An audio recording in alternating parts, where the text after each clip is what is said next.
우리가 2장 말씀 되겠습니다. 맥주감사절인데 먼저 맥주감사절에 대한 그 내용의 의미를 간략하게 정리하겠습니다. 이스라엘에는 이제 7개 절기가 있는데 7개 절기 중에 제일 먼저 첫 번째 절기가 이제 유월절입니다. 유월절인데 이 유월절은 이제 이스라엘 민족들이 광야에 그 애굽 땅에서 광야로 출발하면서 하나님께서 이 죽음의 사자를 보내셔서 이 애굽의 모든 그 장자들을 다 죽이시는데 양의 피를 바른 문설주 좌우 임박에다가 바른 이 유다 자손들, 그러니까 이스라엘 민족이죠. 이스라엘 민족 전체를 하나님이 구원하시고 살리신. 그래서 이 죽음의 사자가 넘어갔다. 그래서 6월이다. 넘어갔다. 죽음이 우리를 덮치지 않았다. 쉽게 말하면 하나님께서 그 어린 양의 피로 우리를 보호해 주시고 우리의 생명을 살려주셨다 하는 절기가 이제 6월절입니다. 이스라엘 민족들이 이제 그 7절기라고 하는 모든 절기는 광야에서 하나님께서 쭉 이렇게 걸어가면서 하나씩 이제 주십니다. 제일 먼저 하나님께서 그 다음 주시는 6월절 다음에 이제 장막절, 이스라엘 민족들이 받고 나면 장막을 치겠죠. 그래서 이 하나님께서 장막을 치게 하시고 초실절, 하나님께서 처음 열매도 주시겠죠. 열매를 주시는 그 열매 초실절. 그 다음에 또 그 하나님께서 그들로 하여금 열매를 또 거두어서 첫 번째 여름에 열매를 거두어 맥주를 거두는 맥주감사절, 수장절 이렇게 해가지고 이스라엘 민족들이 이렇게 그 광야의 행군을 통해 가지고 이 절기를 하나님 주셨습니다. 근데 이제 이 그 맥주라고 하는 이 절기는 우리 과거의 그 열매를 하나님께 드렸는데 첫 번째 열매 하나님께서 드리는, 그 다음에 마지막 수장절에는 이제 추수하는 마지막 열매, 하나님께서 소중하게 여기시는 건 이스라엘 민족으로 하여금 농사져서 그 열매를 거두어서 먹게 하시는데, 주시는 분은 하나님이시고 거두시는 분은 하나님이시지만 내가 심지만 그 열매를 자라게 하시는 이는 하나님 여호와시다. 이스라엘 민족 전체를 처음부터 끝까지 이끌어 가시는 모든 역사가 바로 하나님 하시는 거다는 것을 이스라엘과 그 백성들에게 가르치는 거죠. 오늘도 여러분들이 이 미가서를 연구를 하고 공부를 할 때 제일 먼저 알아야 될 게 있어요. 미가서를 알아야 되는 게, 이 미가서를 쓸 때는 이제 이사야 선지자와 이사야 선지자가 같이, 또 호세아, 미가 같은 시대의 인물입니다. 근데 이 시대의 인물의 이 예언의 공통점은 장차 오실 하나님의 영광된 나라. 그러나 지금 이 나라는 망한다. 지금 이 나라는 망하지만 장차 메시아의 나라가 오는데 그 나라는 영원할 것이다 하는 내용이 다 이 시기에 기록된 내용입니다.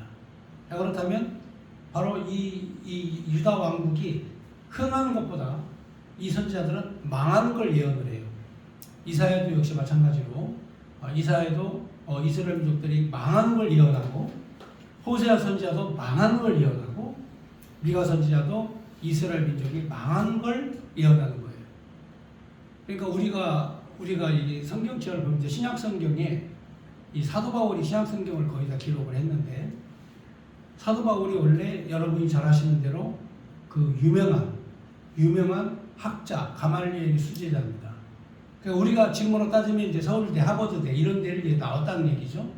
그 다음에 아버지가 돈이 많은 부자에서 로마의 시민권을 가지고 있었어요. 그 당시에 유대인으로서 로마의 시민권을 가지고 있다는 건 대단한 사람이죠. 그리고 바울이 태어난 도시가 헬라예요. 이스라엘에서 태어난 게 아니라 헬라에서 태어났어요. 헬라 땅 다소에서 태어나가지고 헬라어를 능통했어요. 그 당시 헬라어를 능통했다는 얘기는 지금으로 말하면 영어이죠. 영어가 전 세계에서 어디든지 다 통하지 않습니까? 알렉산더 대왕이 바로 이 세계를 정복하고 퍼뜨려놓은 게 헬라어거든요. 그래서 이 헬라어만 하게 되면 세계 어느 나라에서든지 말이 다 통했어요. 그래서 태어난 나라가 이 헬라라는 나라에서 태어나서 이 언어에 능통을 한 거죠. 그 다음에 헬라에서는 또 철학을 공부하지 않습니까? 기본적으로. 그래서 철학에도 능통하죠. 또 유대인이니까 유대인이가 이 율법서 토라의 이 율법서에 그 노련한 그런 학습을 하죠. 자, 그러고 보니까 사도 바울은 그 당시의 세계에서 가장 높은 지위를 가지고 있는 로마의 신권을 갖고 있고, 가말리엘의 수제자로서 최고의 학문을 가지고 있고, 그리고 헬라어에 등통하고 히브리어에 등통하고, 그리고 율법에 전공하고, 이런 위대한 인물이 예수님을 딱 만나고 난 다음에는 내가 가진 모든 것을 다 배설물처럼 버린다. 다 버린 거예요. 배설물을 다 버린 겁니다. 그렇다면 사도 바울이 바보 멍충이가 됐느냐? 아니에요. 자기가 가지고 있던 걸 다 버려놓으니까 복음이 그 안에 들어가니까 완전히 달라진 거예요. 쉽게 말하면 죽었다 살아난 거죠.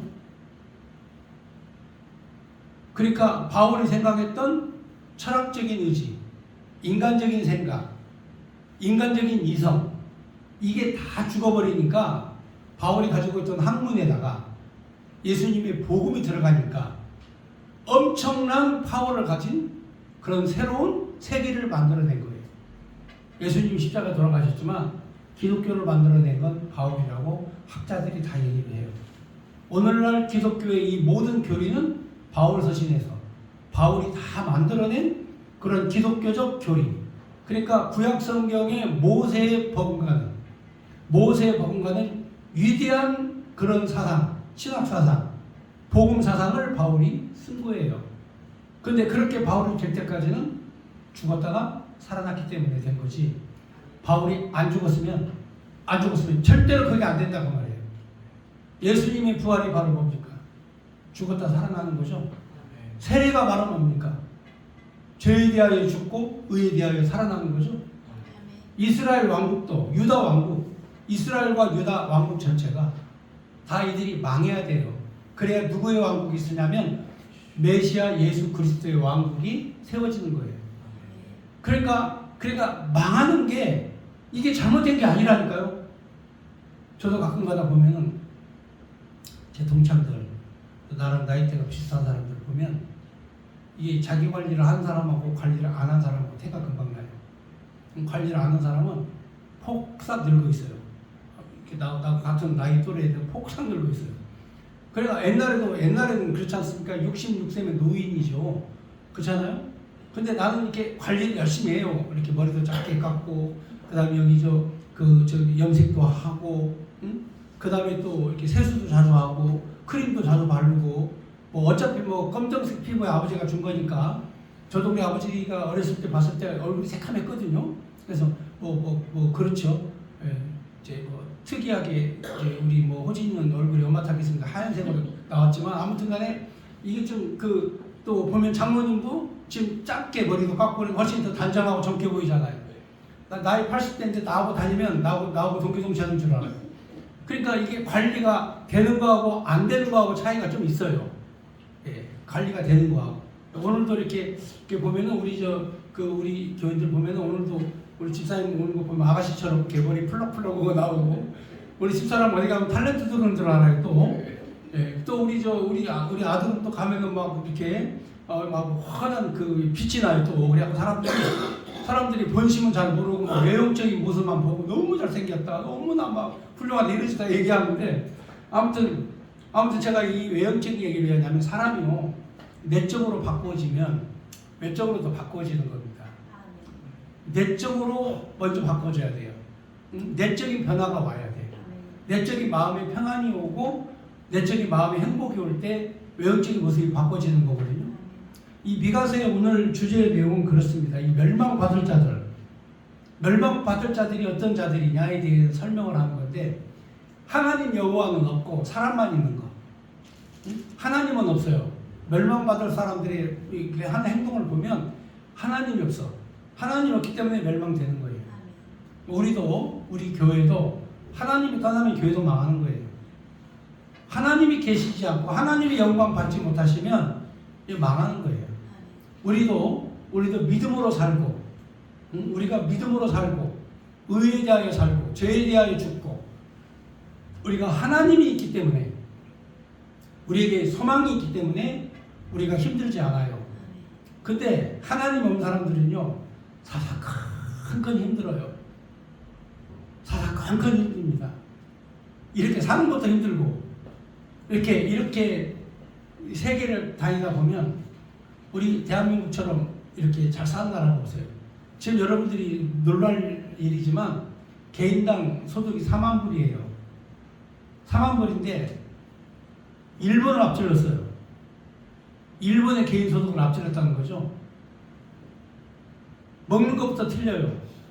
일본 사람들은 이 돈이 아까워가지고 물가가 비싸니까 조금씩 먹는데 우리나라 사람들은 그냥 식당 가서 먹는 거 보면 그냥 푸짐하게 넘치게 먹고 그냥 다 못 먹어서 남기잖아요. 물론 요즘에는 뭐 이제 그렇지 않습니다만은 그런데 이렇게 풍요롭게 사는 나라가 어디 있습니까? 얼마 전에 캄보디아도 가보고 베트남도 가봤지만 정말 그들이 사는 삶이 힘들어요. 우리는 정말 풍요롭게 살거든요. 하나님께서 우리 대한민국에게 이런 풍요로운 국가, 이렇게 잘 사는 국가로 하나님이 만들어주신 게 기적이에요.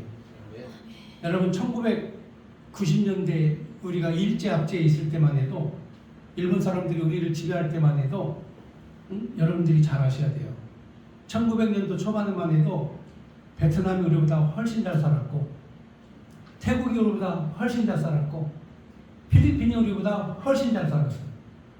우리나라는 그저 초가집만 있는 거의 미개의 국가에 있을 때 바로 그들의 국가는 이 서양의 문물과 교육하면서 굉장히 잘 사는 경제적으로 윤택한 그런 나라였었어요. 근데 우리나라는 이렇게 잘 살게 되었죠. 지금 이렇게 잘 살게 된 동기가 어디에 있느냐?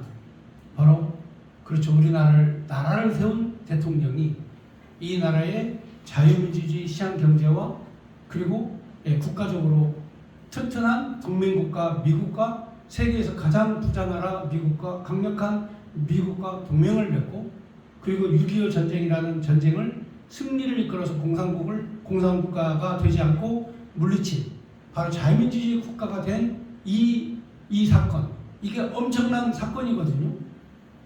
정말 6.25 전쟁 때 우리가 얼마나 많은 시련을 당했습니까? 일제시대 때 얼마나 수탈을 당했어요. 그러나 이 얘기 다 알고 보니까 바로 우리로 하여금 새벽마다 기도하게 하시고 그리고 구국기도회를 하게 하시고 기독교의 복음이 증거되게 하시고 그 결과 1960년대부터 70년, 80년대까지 한국교회가 엄청난 부흥을 이루게 되었어요. 그렇게 하나님이 있는 나라, 하나님을 섬기는 나라, 새벽마다 부르짖는 나라, 이 나라가 얼마나 정신 건강이 튼튼하겠어요. 모든 국민들이 다 새벽마다 일어나서 기도를 했고 거의 대부분 대한민국 인구의 3분의 1이 그 당시는 다 교회를 갔어요. 1,500만. 우리나라 인구가 4천만이었을 때 기독교 인구가 1,500만이었어요. 3분의 1, 3명 중 하나는 기독교인이었고 학교마다 다 예배를 드리고 미션 조건이 거의 대부분이었기 때문에 학교마다 다 예배를 드리고 수업을 시작을 했고 그리고 유치원마다 어린이집이 있어서 하나님 앞에 기도하면서 아이들을 가르쳤어요. 자, 이 나라가 이렇게 풍성하게 된 거는 그런 기독교 복음에서 하나님의 영광된 일을 했기 때문에 가능한 거예요. 그럼 지금 내가 하나님의 일을 하느냐 안 하느냐, 내 마음 중심에 하나님이 있느냐 없느냐, 이게 굉장히 중요한 거예요. 지금 여러분들이 하나님이 여러분 마음 중심에 있으면 여러분은 성공하게 되어 있어요. 근데 하나님이 없으면 반드시 망하는 거예요. 그래서 하나님께서 바로 이 미가, 호세아, 이사야를 통해서 이스라엘 민족이 유다 자손이 하나님을 떠났다. 그러므로 너희들은 반드시 망한다. 하나님께서 메시아의 왕국을 세우시려면 유다 왕국이 망해야 되잖아요. 그게 논리예요. 그러니까 우리가 항상 성경을 공부할 때 이 예수님께서 세우시는 이 기독교 왕국, 그리스도 예수의 그 왕국이 세워지게 하시려면 이 앞에 있던 유다 왕국은 어떻게 돼야 돼요? 이거는 멸망해야 돼요. 유다 왕국은 망해야 돼요. 이 나라가 망해야 누가 세우시는 왕국? 그리스도 예수가 세우시는 이 왕국이 세워지는 거예요. 그러니까 하나님께서 이사야, 호세아, 미가야에게 주시는 예언의 말씀 망한다, 멸망한다. 이것은 장차 그리스도께서 세우실 이 나라를 건설하기 위해서 하나님께서 멸하시는 거예요. 그러니까 바울 사도가 자기가 고백했던 내가 예수 그리스도를 만난 다음에 내가 가진 모든 것을 다 배설물처럼 버렸다. 버린 것이다 이거죠. 그러니까 버리는 게 있어야 하나님께서 새로운 것으로 채워주는 거 아니겠어요? 버리지 않으면 절대로 새로운 걸로 채워지질 않아요. 내 고집과 내 아집이 그대로 있으면 절대로 새 사람은 바꿔줄 수 없어요. 그러니까 우리가 오늘 이 시간에 이 미가서를 공부하면서 내가 가지고 있던 거, 잘못하고 있는 거 철저히 반성하고 버리는 이 작업이 필요하다는 거죠. 그래서 미가서가 바로 오늘 멸망받을 자는 어떤 자고 구원받을 자는 어떤 자인가. 자, 멸망에 대해서 말씀을 하고 있습니다. 한번 보겠습니다. 그들이 침상에서 죄를 깨하며 악을 꾸미고 날이 밝으면 그 손에 힘이 있으므로 그것을 행하는 자는 화 있을진저. 그렇죠. 여기 손에 힘이 있다. 예, 이 손이라고 하는 게 뭐냐면 이게 그 히브리어로 야드예요. 야드 손. 힘입니다. 힘. 이 힘인데 이 힘이 하나님의 힘이냐 자기 힘이냐예요. 그리고 오늘 우리가 살아가는 데 있어서 신앙생활하는 사람들은 하나님 힘으로 살아가는 거고 하나님 없는 사람은 자기 힘으로 사는 거예요. 그러니까 여기에서 그들이 그 손에 힘이 있으므로 그러니까 이 힘은 바로 이 뭐냐면 그 우리도 그렇잖아요. 권력을 잡으면 뭐가 있다고 그러죠? 권력을 잡으면 힘이 있다고 그러죠. 그렇죠. 그러니까 그 힘으로 이 백성을 돌보는 게 아니라 압제를 하는 거죠. 권력을 가지고 그 권력으로 압제하는 그 힘을 가지고 압제하는 자에게는 뭐가 있다. 그들이 행하는 모든 그 힘에는 화가 있다. 그러니까 권력자를 향하여서 외치는 내용의 말씀이에요. 여러분 잘 아는 미가엘 시골 출신이잖아요. 농사짓는 사람이잖아요. 근데 농사짓는 사람이 권력자를 향해서 너 손에 힘이 있다? 그것으로 너희들이 압제를 한다? 화 있을진저. 밭을 탐하여 빼앗고 집들을 탐하여 차지하니 그들이 남자와 그 집의 집과 사람과 그 산업으로 강탈하도다. 권력을 갖고 힘을 가진 자가 바로 빼앗는 거죠. 네, 여러분 그 아합왕 시대의 나봇의 포도원 아시죠? 이세벨이 강력한 자기의 권력으로 억울한 누명을 씌우고 돌로 쳐서 죽이고 왕을 모반하고 여호와 하나님을 배신했다 해서 돌로 쳐서 죽이고 가짜 증인을 세워서 죽이고 포도원을 뺏어가잖아요. 바로 그 압제자의 힘이 돌보는 데 쓰여지는 것이 아니라 강탈하는 데 쓰여지는 것이 이게 악이에요. 지금 압제자의 그 힘, 강탈하는 힘, 북한 김정은이 그렇게 하고 있죠. 국민들 전부 다 압제하고 강탈하고 정말 굶어서 정말 죽는 사람들이 태반이고 자유를 빼앗고 자기의 공화국을 세우겠다고 가짜로 거짓 선동하고 북한 사람들은요 지금도 남한 사람들이 굶어 죽는 사람들이 태반이라고 그러는데 그렇게 가르친대요. 지금도. 근데 북한 사람이 기절초풍한 게 있대요. 뭐냐면 우리나라 영화가 이 필름으로 이렇게 USB로 북한으로 넘어간대요. 중국으로부터 이렇게 해가지고 넘어갔는데 쫄딱 망해가지고 사업에 쫄딱 망해가지고 그 숨어서 은둔 생활을 하는데 그 사람이 뭘 끓여 먹냐면 라면을 끓여 먹는 거예요. 근데 여러분 북한에서는요 이 라면이라는 게요 이게 아주 고급진 음식이거든요. 그 북한 사람들은 구경도 못할 고급진 음식인데 아니 이거를 쫓겨나가지고 쫄딱 망한 사람이 숨어가지고 라면을 끓여 먹고 있는 거 보니까 이 문화적 충격을 받는 거죠. 우리가 흔히 먹는 초코파이 있죠. 이 초코파이가요 북한에서는 이게 당 간부들이나 이렇게 먹는 그런 빵이지 이게 보통 빵이 아니라는 거죠. 근데 이 초코파이를 진짜 이게 북한에 이게 구경하기 힘들잖아요. 근데 우리는 뭐 저도 잘 안 먹죠. 이렇게 초코파이 살찐다고. 이렇게 우리는 물질적으로 풍요한 나라예요. 그런데 북한은 거짓 선동으로 거짓 선동으로 자기들이 사는 나라는 천국이고 남한은 지금도 거짓대가 득실거리는 나라다. 이렇게 가르치는데 그대로 그들이 지금도 믿고 있는 거죠. 탈북자들이 와서 이 문화적 충격을 지금도 많이 받는다고 그러죠. 자, 그렇다면 북한이 왜 우리나라 USB를 통제하느냐? USB를 통제하지 않으면 북한의 사상과 체제가 다 무너져 버리거든요. 그러니까 바로 우리나라 드라마라든지 이런 걸 다 통제하는 거예요. 그리고 청소년이 우리나라 드라마 봤다고 총살시켜 죽여버리는 이런 나라가 세상 천지에 어디 있습니까? 예. 그러니까 이 나라가 망하려면 이 압제자, 권력을 가진 힘 있는 사람들이 강제적으로 빼앗아간다.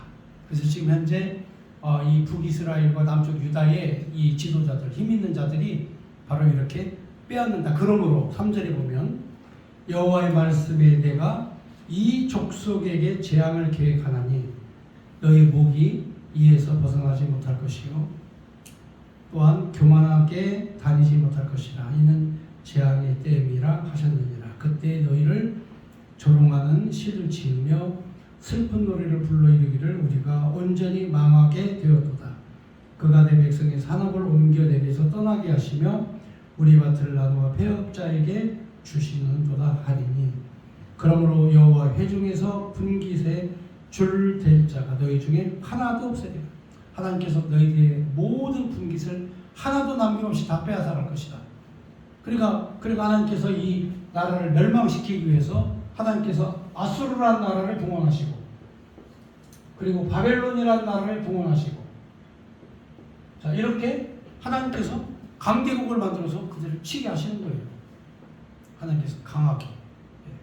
그리고 우리 대한민국도 교회가 정신 못 차리면 북한 하나님이 들어서 그냥 치는 거예요. 중국 들어가지고 하나님 그냥 쳐버리는 거예요. 우리 교회가 믿음과 신앙으로 확실히 못 살면 하나님이 러시아 들어가고 쳐버리는 거예요. 하나님께서 우리 민족을 깨우치려고 일본 들어가지고 쳐버렸잖아요. 꼼짝 못했잖아요. 억소리 못하고 우리가 당했잖아요. 그렇잖아요? 그럼 하나님께서 우리 민족을 교훈하시고 가르치시고 깨닫게 하시려고 하나님께서 하시는 역사예요. 이게 놀라운 역사예요. 그러니까 이들이 망한다고 해가지고 아수르가 바벨론이 그 공격에서 망한다고 해가지고 끝나는 게 아니라니까. 하나님의 역사는 망해하시는 데는 이유가 있어요. 그 이유가 뭐냐? 바로 예수의 왕국을 세우시려고 하시는 거죠. 그럼 이게 왜 이렇게 되느냐? 하나님께서 야곱의 자손들에게 아브라함과 이삭과 야곱의 후손들에게 약속하신 언약이 있어요. 그 언약이 바로 뭐냐면 하나님께서 세우시는 왕국. 이 왕국을 유다 자손으로 하여금 세우시겠다. 이렇게 약속을 하셨죠. 그래서 이때 세워진 이 왕국은 이건 모형적 왕국이고 이것은 실체 왕국이에요. 그리고 하나님께서 이 모형적 왕국을 세우셨다가 그게 무너져야 누가 세우죠? 실체의 왕국, 예수 그리스도의 왕국이 세워지는 거죠. 그러니까 나도 여러분들이 아셔야 돼요. 나도 옛사람은 그냥 다 죽고 새 사람으로 태어나야 되는 그런 믿음의 변화, 이 변화가 필요한 거죠. 그래서 여기에서 바로 이 유다 왕국을 철저하게 하나님이 멸하신다 하는 내용의 예언을 미가가 하는 겁니다. 6절에 보면 그들이 말하기를 너희는 예언하지 말라. 이것은 예언할 것이 아니거늘 욕하는 말을 그치지 아니한다 하는도다. 너희 야곱의 족속아 어찌 이르기를 여호와의 영이 성급하다 하시겠느냐. 그의 행위가 이러하시다 하겠느냐. 나의 말이 정직하게 행하게 한 자에게 유익하지 아니하냐. 그러니까 이들이 생각할 때 아니 언제나 하나님이 우리에게 영원한 나라를 주신다고 약속해 놓고 언제는 왜 이 아수르와 바벨론을 통해서 우리를 때리시느냐. 하나님이 너무 성급하지 않느냐. 이렇게 한다 할지라도 여기 내용 말씀 보면 그건 전혀 유익이 없다. 거기에 근래에 내 백성이 원수같이 일어나서 전쟁을 피하여 평안히 지나는 자들의 의복에서 겉옷을 뺏기며 내 백성의 부녀들은 그들의 즐거운 집에서 쫓아내고 그들의 어린 자녀에게서 나의 영광을 영원히 빼앗는도다.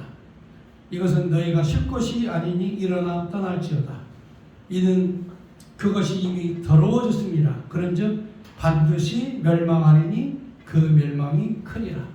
심지어는 너희들이 갖고 있는 옷까지도, 어린 자녀도, 그 다음에 부녀자도 다 뺏긴다 이거죠. 이들이 오면, 아수르와 바벨론이 오면 너희들이 가지고 있는 모든 것들은 다 뺏긴다.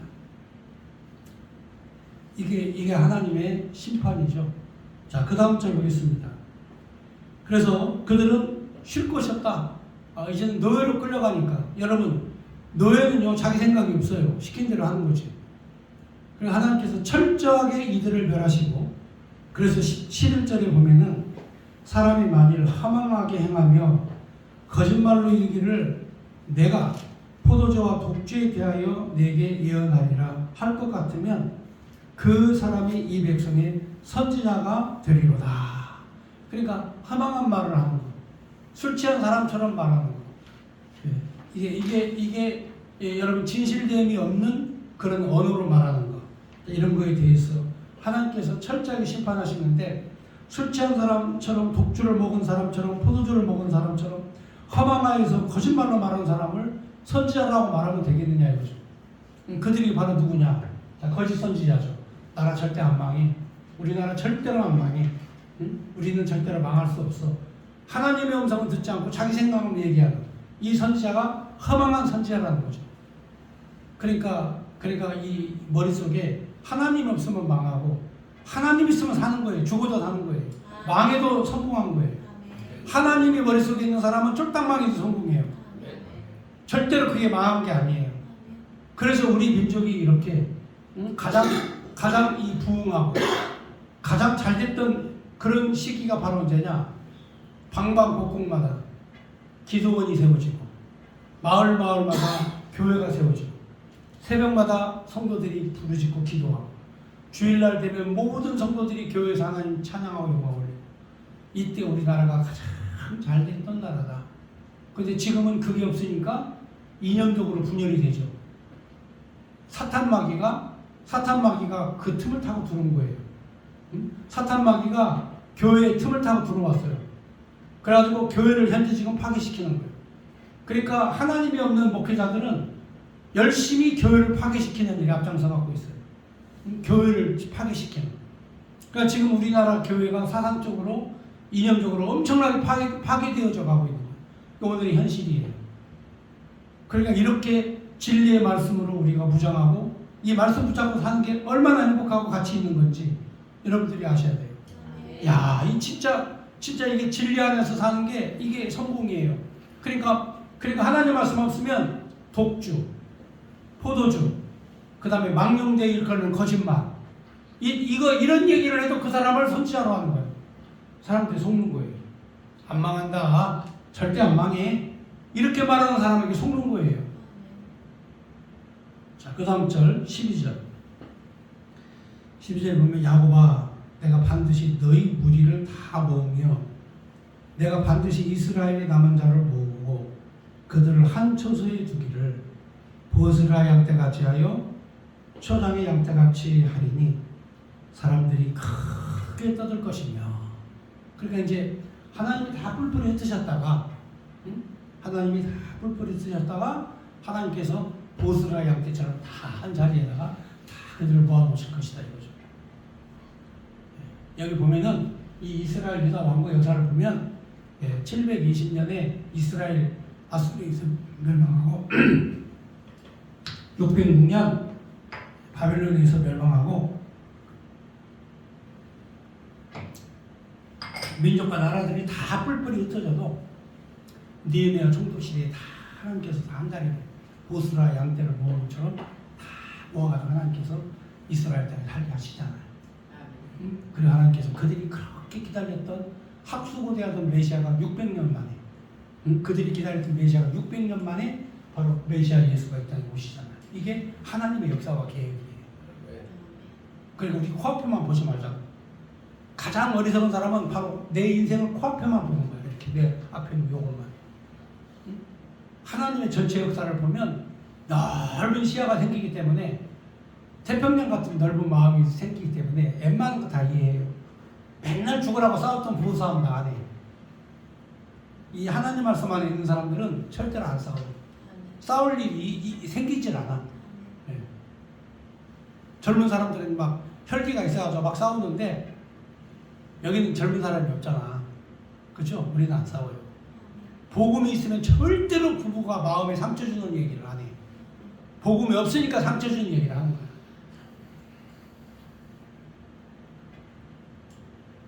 그래서 하나님께서 때가 되면 반드시 무엇이다는 거야. 다시 네가 선지자가 뭘 알겠어요.